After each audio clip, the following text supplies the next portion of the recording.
Les spectateurs sont venus en nombre ce week-end pour assister à l'exposition Diva organisée par l'Institut du monde arabe. Après plusieurs mois de confinement, Parisiens et touristes sont impatients de retrouver les chemins de la culture. C'est la délivrance, on respire, on respire, ça se voit. C'est un souffle, nous revivons. Ça fait plaisir qu'on ait un peu plus d'espace où passer un peu de temps entre amis. C'est la vie qui reprend. À cause de la crise, ça fait environ 2 ans que je n'ai pas rentré chez moi. Et venir ici, ça va me faire du bien de sentir très proche de ma culture. C'est un vrai plaisir de retrouver une vie quasi normale, en dehors des masques, et de pouvoir retrouver vraiment un lien avec la culture et un lien avec les expos, notamment parisiennes.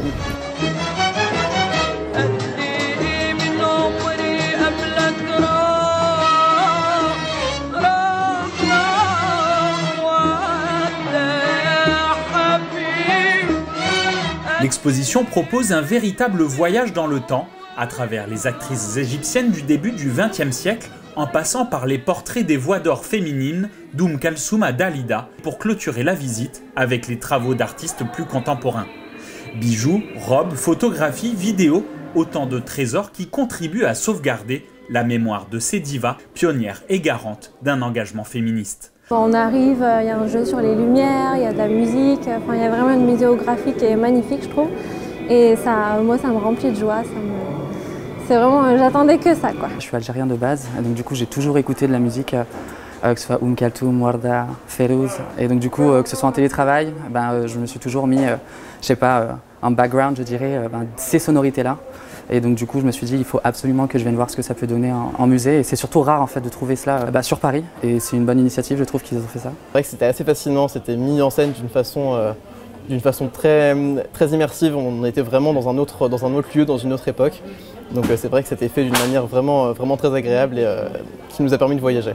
C'est ma jeunesse, tout court. Et mes parents, et on écoutait toujours la chanteuse Kalsoum.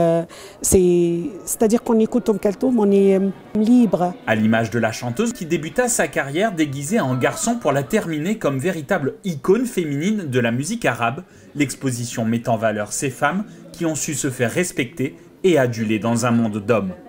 Je pense qu'elles ont fait bouger les lignes par tout un tas de choses, à la fois en s'exposant, en étant revendicatrices d'une certaine soif de liberté, de ne pas être juste des femmes mères, mais plutôt des artistes qui ont des voix, qui ont des choses, des messages à faire passer.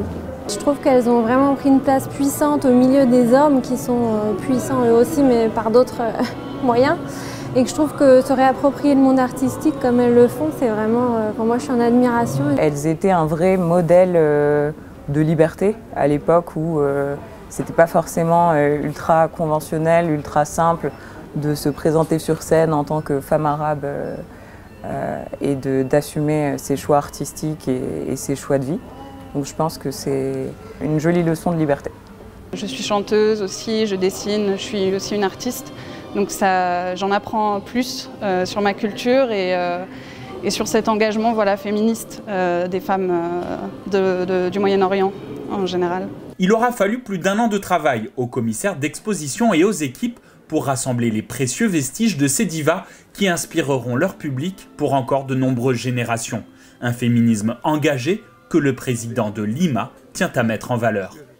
Il faut en finir ici et là, partout en France et ailleurs, avec le système patriarcal qui écrase les filles, les femmes, alors que ces femmes et ces filles ont en elles tellement de puissance, d'énergie, de talent, de capacité. C'est une question aussi de justice. C'était les vieux Chinois disaient, en parlant des femmes, la moitié du ciel. Eh bien, il faut que la moitié du ciel puisse aujourd'hui être pleinement libre et conquiert totalement des droits en France et partout dans le monde. Pour venir à l'Institut du monde arabe, il faudra au préalable penser à s'inscrire sur le site internet où les horaires et dates d'ouverture sont aussi disponibles. L'exposition ouvre ses portes jusqu'au 26 septembre prochain et espère accueillir encore de nombreux visiteurs.